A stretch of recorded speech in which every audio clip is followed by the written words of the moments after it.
Did you know that you can use Lightroom to improve your landscape photography composition skills? In this video I'm going to show you how to use the crop tool. And as with many tools in Lightroom, the crop tool has some useful hidden features you might not be aware of. Hi, I'm Kim from Landscape to Art, and I'm here to help you improve your landscape photography, focusing on developing your skills as a photographer and less on the gear you use. And if this is your first timer, make sure you click the subscribe button below. Composition is one of the most important aspects of photography. If you miss with the composition, it doesn't matter how great your subject is. You should always try to create the best possible composition in the camera. But from time to time, of different reasons, you really don't get the composition perfectly right at the time you shoot. Maybe you were in a rush, or you simply did not take the time to create a good composition. Which of course is not what I recommend. But the good news is you can make minor improvement to the composition in post when you edit your photos. And the crop tool in Lightroom is a great tool. I use it a lot. Actually, I rarely edit any of my photos without using the crop tool. Some photographers like to tell you that they get it right in camera, so they don't need to crop. But honestly, I don't think that's the full truth. Every photographer that edits photos do some level of cropping. So let's get started. You can access the crop tool by using the R on the keyboard or clicking the square in the basic panel.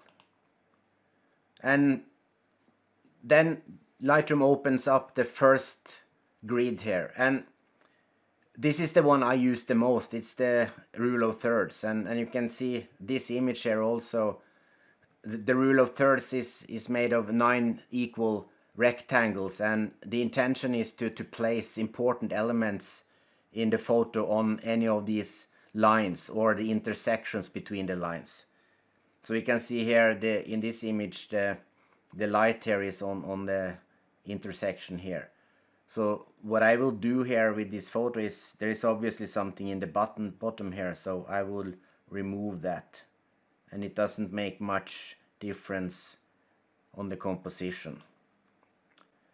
So there are, that's the hidden features of Lightroom now. There are other grids you can use, and you can scroll through them by hitting the O key on the keyboard. And this one is called diagonal, and the principle is the same as with the rule of thirds. You select the intersections, place objects on the intersections or the lines.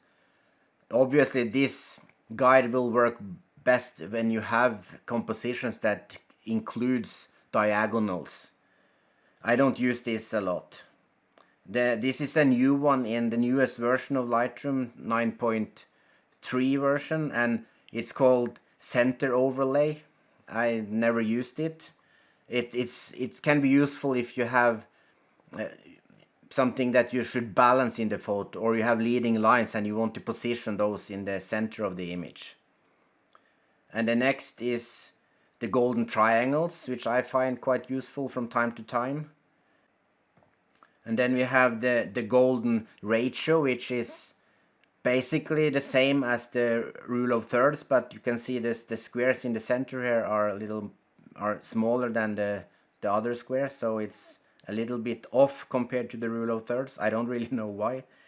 And then this one is quite a popular guide, the golden spiral, and the intention is to make the eyes, lead the eyes into the photo and then end up with this curl of the spiral. And of course you can see in this image it really doesn't fit at all.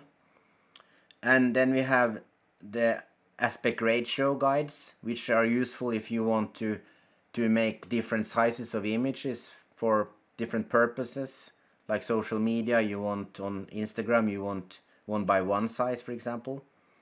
And then the last one is the grids, which I use when I'm leveling horizons. I can choose which one I want to have access to when I cycle through them. So for this video I'll tick only the thirds and the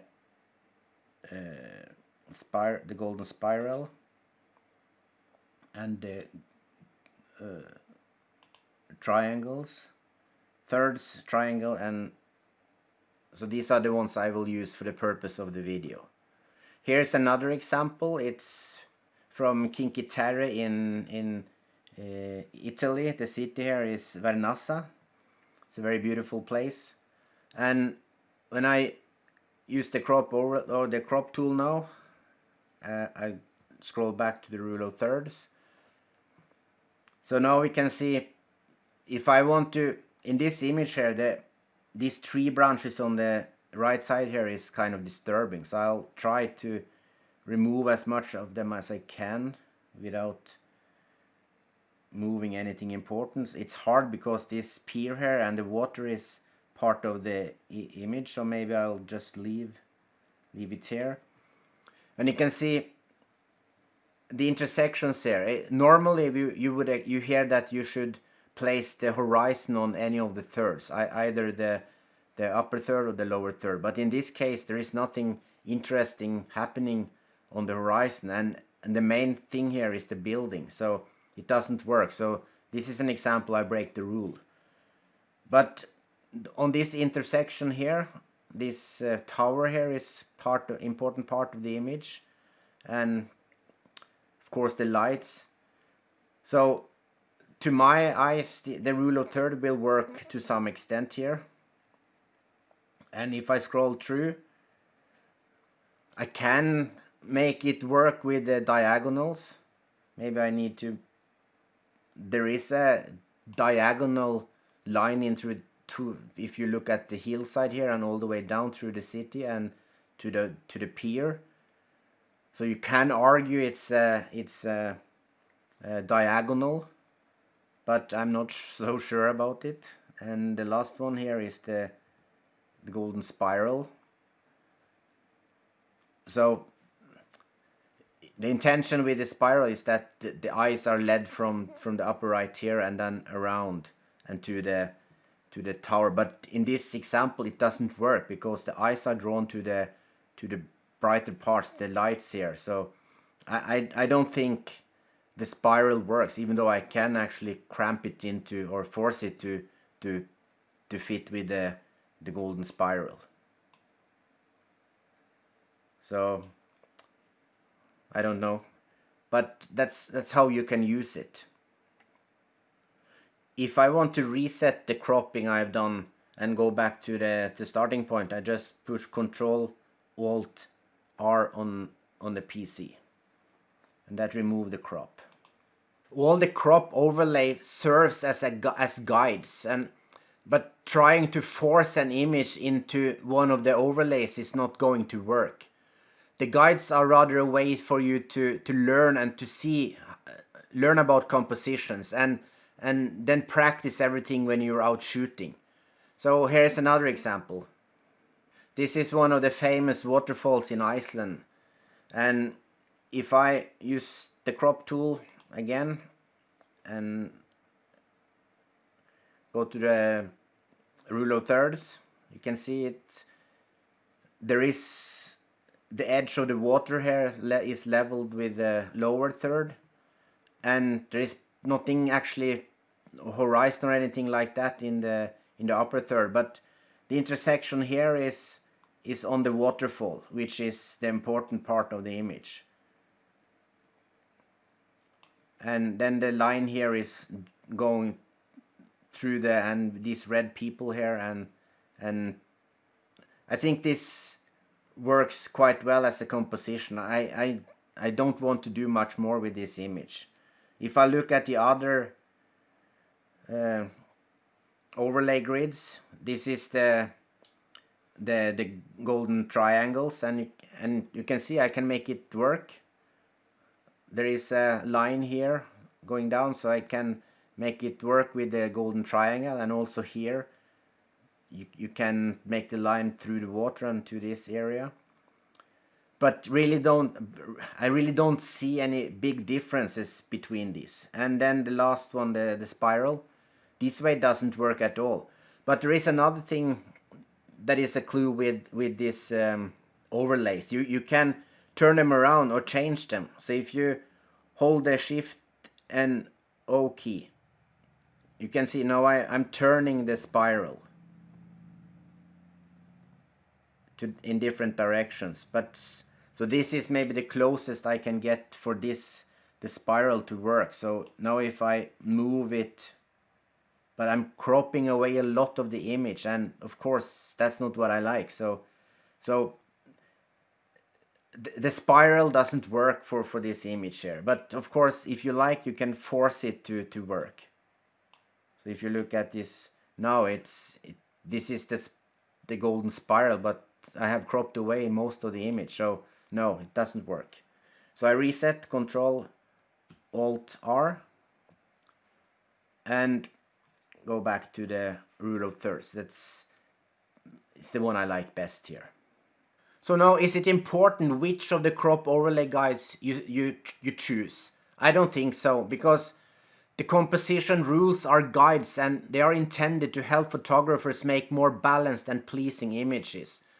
So don't get hung up in the rules and try to cram them into every image and make them fit the golden spiral or any other of the overlays, and hoping that this will make the image better. It won't.